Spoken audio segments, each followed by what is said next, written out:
Hello दोस्तों, channel पे नए हैं तो चैनल को सब्सक्राइब कर ले। महाशिवरात्रि व्रत की प्रमाणिक और पौराणिक कथा। पूर्व काल में चित्रभानु नामक एक शिकारी था। जानवरों की हत्या करके वह अपने परिवार को पालता था। वह एक साहूकार का कर्जदार था, लेकिन उसका ऋण समय पर न चुका सका। क्रोधित होकर साहूकार ने शिकारी को शिव मठ में बंदी बना लिया। संयोग से उस दिन शिवरात्रि थी। शिकारी ध्यान मग्न होकर शिव संबंधी धार्मिक बातें सुनता रहा। चतुर्दशी को उसने शिवरात्रि की व्रत की कथा भी सुनी। शाम होते ही साहूकार ने उसे अपने पास बुलाया और ऋण चुकाने के विषय में बात की। शिकारी अगले दिन सारा ऋण लौटा देने का वचन देकर बंधन से छूट गया। अपनी दिनचर्या की भांति वह जंगल में शिकार के लिए निकला, लेकिन दिन भर बंदी गृह में रहने के कारण भूख प्यास से व्याकुल था। शिकार खोजता हुआ वह बहुत दूर निकल गया। जब अंधकार हो गया तो उसने विचार किया कि रात जंगल में ही बितानी पड़ेगी। वह वन में एक तालाब के किनारे एक बेल के पेड़ पर चढ़कर रात बिताने का इंतजार करने लगा। बेल के वृक्ष के नीचे शिवलिंग था, जो बिल्व पत्रों से ढका हुआ था। शिकारी को उसका पता न चला। पड़ाव बनाते समय उसने जो टहनियां तोड़ी, वे संयोग से शिवलिंग पर गिरती चली गई। इस प्रकार दिन भर भूखे प्यासे शिकारी का व्रत भी हो गया और शिवलिंग पर बिलपत्र भी चढ़ गए। एक पहर रात्रि बीत जाने पर एक गर्भिणी हिरनी तालाब पर पानी पीने पहुंची।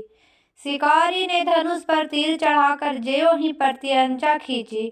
हिरनी बोली, मैं गर्भिणी हूँ, शीघ्र ही प्रसव करूंगी।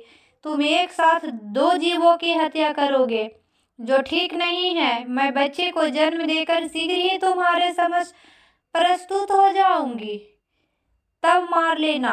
शिकारी ने प्रत्यंचा ढीली कर दी और हिरनी जंगली झाड़ियों में लुप्त हो गई। प्रत्यंचा चढ़ाने तथा ढीली करने के वक्त कुछ बिलपत्र अनायास ही टूटकर शिवलिंग पर गिर गए। इस प्रकार उसने अनजाने में ही प्रथम पहर का पूजन भी संपन्न हो गया।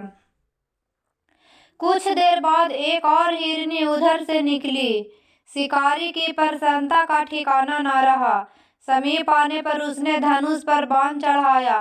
तब उसे देख हिरनी ने विनम्रता पूर्वक निवेदन किया, हे शिकारी, मैं थोड़ी देर पहले ऋतु से निर्वित हुई हूँ, कामातुर विरहिणी हूँ, अपने प्रिय की खोज में भटक रही हूँ। मैं अपने पति से मिलकर शीघ्र ही तुम्हारे पास आ जाऊंगी। शिकारी ने उसे भी जाने दिया।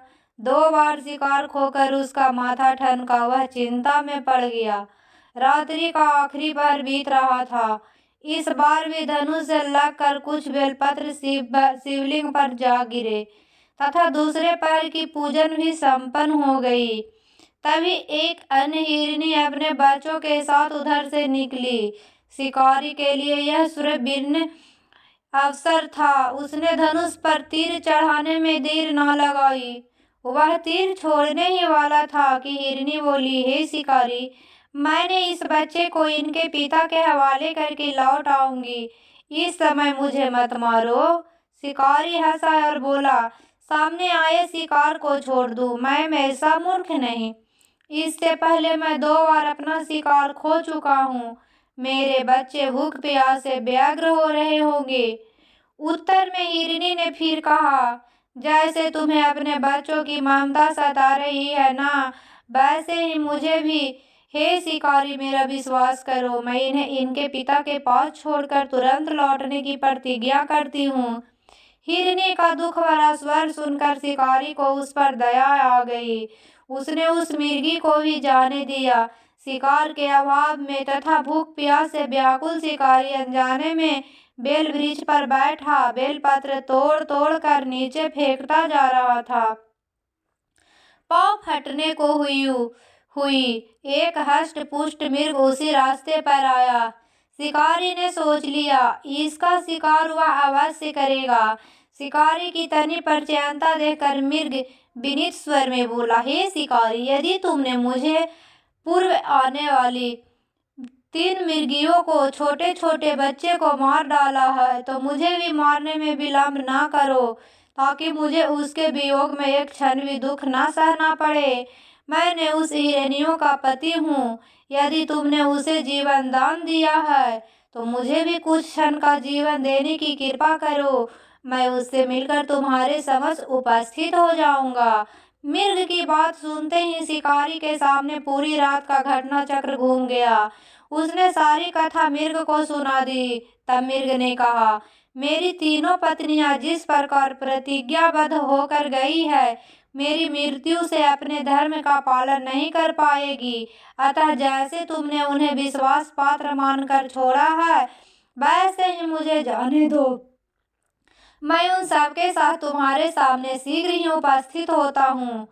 शिकारी ने उसे भी भेज दिया। इस प्रकार प्रातः काल हो गई।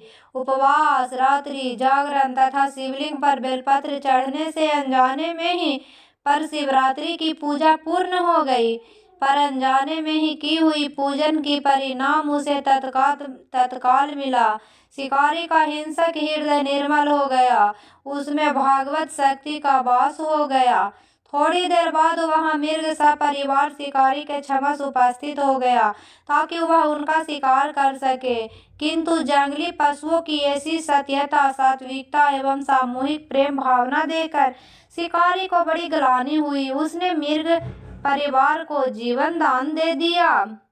अनजाने में शिवरात्रि के व्रत का पालन करने पर भी शिकारी को मोक्ष की प्राप्ति हुई। जब मृत्यु काल में यमदूत उसे के जीव को ले जाने आए तो शिवगणों ने उन्हें वापस भेज दिया तथा शिकारी को शिवलोक ले गए। शिव जी की कृपा से ही अपने इस जन्म में राजा चित्रभानु अपने पिछले जन्म को याद रख पाए तथा महाशिवरात्रि के महत्व को जानकर उसका अगले जन्म में भी पालन कर पाए। शिव कथा का यह संदेश है। शिकारी के कथा अनुसार महादेव तो अनजाने में किए गए व्रत का भी फल दे देते हैं, पर वास्तव में महादेव शिकारी की दया भाव से प्रसन्न हुए। अपने परिवार के कष्ट का ध्यान होते हुए भी शिकारी ने मृग परिवार को जाने दिया। यह करुणा ही वस्तुतः उस शिकारी को उन पंडित एवं पुजारियों से उत्कृष्ट बना देती है, जो कि सिर्फ रात्रि जागरण, उपवास एवं दूध, दही, बेलपत्र आदि द्वारा शिव को प्रसन्न कर लेना चाहते हैं। इस कथा में सबसे महत्वपूर्ण बात यह है कि इस कथा में अनजाने में हुए पूजन पर विशेष फल दिया गया है। इसका अर्थ यह नहीं है कि शिव किसी भी प्रकार से किए गए पूजन को स्वीकार कर लेते हैं अथवा भोलेनाथ जाने या अनजाने में हुए पूजा में भेद नहीं कर सकते हैं। वास्तव में वह शिकारी शिव पूजा नहीं कर रहा था। इसका अर्थ यह भी हुआ कि वह किसी तरह किसी फल की कामना भी नहीं कर रहा था।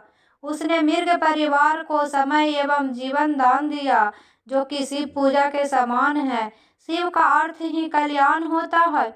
उस निरीह प्राणियों का कल्याण करने के कारण ही वह शिव तत्व को जान पाया तथा उसका शिव से साक्षात्कार हुआ।